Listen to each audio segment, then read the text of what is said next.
The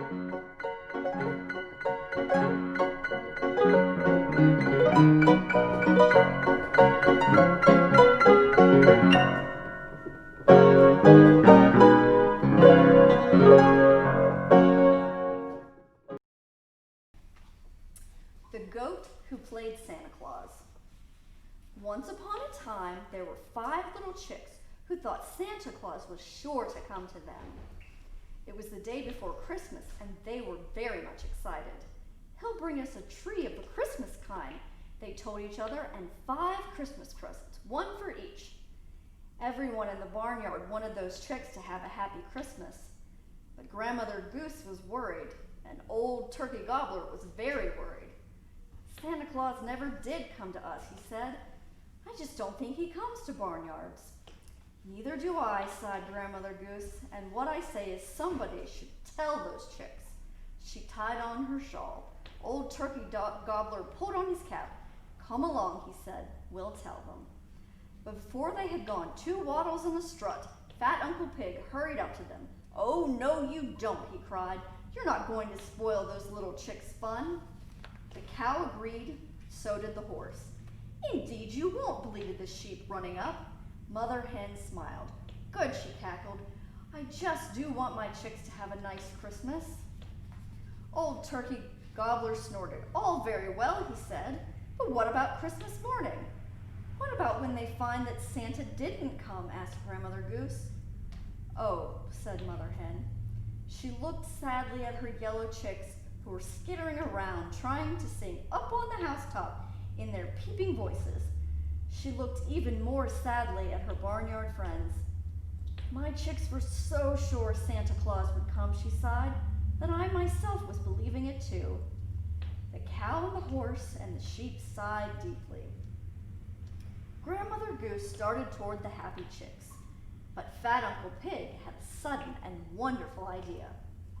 He saw the white goat strolling up and down near the clothesline, his snowy beard wagging merrily. He saw the clothes flapping on the line. There were red mittens drying in a fine suit of the farmer's red underwear. There was a pillowcase blowing out just as if it were a pack full of presents for 5 little chicks. "I have a feeling that Santa Claus is really coming to those chicks," Uncle Pig squealed. "Just you wait and see." Then he whispered his wonderful idea to the other animals. Mother Hen was so pleased that she ran in circles until she saw everything twice. The cow and the horse grinned from ear to ear.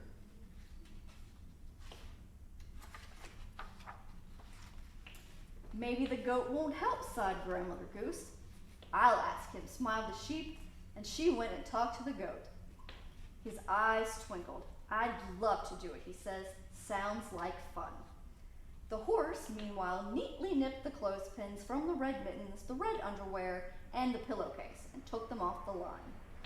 Uncle Pig, meanwhile, went looking in the junk heap in back of the barn. He looked very sharply, and what did he find?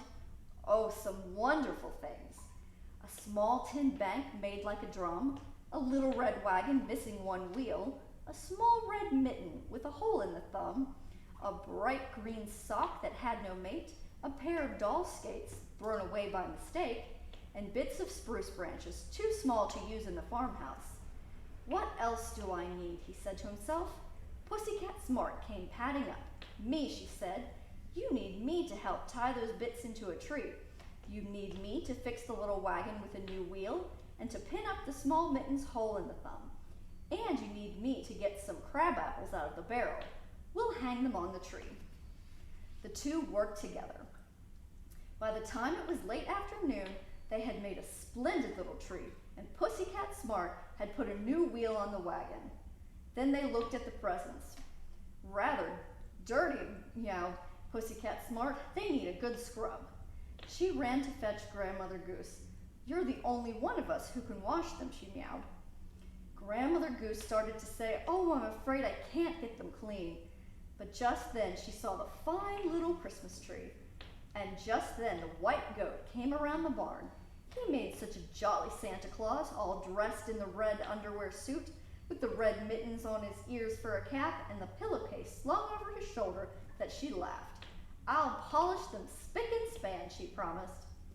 She washed the presents until they looked like new. Not to be outdone, Old Turkey Gobbler filled the drum and wagon and the one red mitten and the one green sock with chicken corn. Now everything was ready. Pretty soon, the dusk was dark.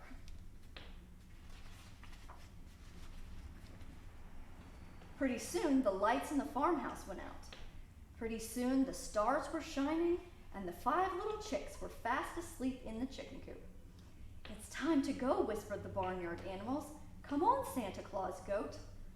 I still have things to do, laughed the goat. Besides, Santa Claus never comes until everyone is asleep. That's right, all the animals agreed, and they hurried away to their beds.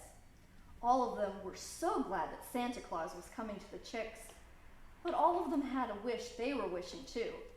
It was Grandmother Goose who said the wish right out loud. I wish Santa Claus would come to me just once, she said, and then she fell asleep. The Santa Claus goat finished doing the things he still had to do. When he started out, his pack was jammed, crammed full. There seemed to be so much more in it than presents for 5 little chicks. Then he tiptoed into the barn and put down his pack. Out of it, he took presents and presents and presents for everyone in the barn. A new shawl for Grandmother Goose, he chuckled, and a basket of apples for the horse, turnips for the sheep, corn for Old Turkey Gobbler, a good smoking pipe for Fat Uncle Pig, a catnip mouse for Pussycat Smart, and a bell for Cow. For Good Mother Hen, a new blue bonnet, and for me, a rich plum pudding to eat, can and all. Very tired he was, the Santa Claus goat, from collecting all those splendid presents. But now the barn looked as exciting as a Christmas tree. He could hardly wait for morning.